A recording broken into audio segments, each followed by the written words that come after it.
आज बजरंग सेना द्वारा गुजरात मेहसाणा में सभी जगह पर मकर संक्रांति के पर्व पर गाय माता के लिए चारा और पशुओं के लिए लाडू का वितरण करवाया गया, क्योंकि बजरंग सेना का मुख्य उद्देश्य यही है कि गाय माता के सम्मान में बजरंग सेना मैदान में ये पूरा कार्यक्रम आयोजन हमारे गुजरात प्रदेश अध्यक्ष दिनभा हवेली और राष्ट्रीय युवा अध्यक्ष हितेश मोदी, गुजरात प्रदेश महामंत्री विकास चौधरी गौरक्षक और गुजरात प्रदेश उपाध्यक्ष प्रतीक पटेल और साथ में मेहसाणा जिलाध्यक्ष लालभा ठाकुर और मेहसाणा शहर के पदाधिकारी और कार्यकर्ताओं के साथ ये कार्यक्रम आयोजित हुआ। इस कार्यक्रम को सफल बनाने के लिए राष्ट्रीय कोर कमेटी गुजरात प्रदेश टीम का बहुत बहुत शुभकामनाएं और बधाई देता है।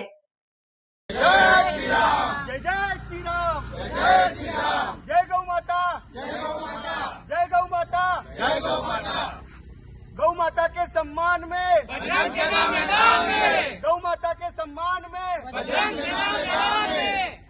હું હિતેશ મોદી, બજરંગ સેના રાષ્ટ્રીય યુવા અધ્યક્ષ, આજે મહેસાણા ખાતે ગુજરાત પ્રદેશના અધ્યક્ષ એવા દિનભા હવેલીના નેતૃત્વમાં આજે મહેસાણાની અંદર ઉત્તરાયણ પર્વ નિમિત્તે ગાય માતા માટે ચારાનું વિતરણ અને પક્ષીઓ માટે અને પશુઓ માટે લાડવાનું વિતરણ અને ચારાનું વિતરણ રાખેલ છે। તો ખૂબ જ સરસ સેવાનું કામ દિનભા હવેલીના નેતૃત્વમાં થઈ રહ્યું છે અને સાથે સાથે પદાધિકારી અને કાર્યકર્તા પણ ઉપસ્થિત છે અને આના સહયોગમાં અમારા ગુજરાત પ્રદેશના મહામંત્રી ગૌરક્ષક એવા વિકાસભાઈ ચૌધરી પણ ઉપસ્થિત છે અને સાથે સાથે આપણા ગુજરાત પ્રદેશના પ્રતીકભાઈ પટેલ જે ગુજરાત પ્રદેશના ઉપાધ્યક્ષ છે એમનો પણ સાથ ને સહયોગ છે અને ખાસ મહેસાણાની અંદર કાર્યક્રમ છે એવા તો આપણા લાલભા ઠાકોર જે મહેસાણા જિલ્લા અધ્યક્ષ છે એમનો પણ ખૂબ ખૂબ આભાર માનીએ છીએ, કારણ કે આ ચાર ભાઈઓ જે ગુજરાતની અંદર ખૂબ જ મહેનત કરી રહ્યા છે સનાતન ધર્મ માટે, હિન્દુત્વ માટે અને સેવા માટે અને ખાસ ઉદ્દેશ ગાય માતા માટે, રાષ્ટ્રીય માતા અને રાજ્ય માટે કરવા માટે આવી મહેનત કરતા રહે છે અને આજે ખૂબ જ સરળ અને સફળ આ કાર્યક્રમ કરવાનો છે બજરંગ સેના દ્વારા આપણા ગુજરાત પ્રદેશના અધ્યક્ષ એવા દિનભા હવેલીના નેતૃત્વમાં। અને એક વિડીયોના માધ્યમથી તમને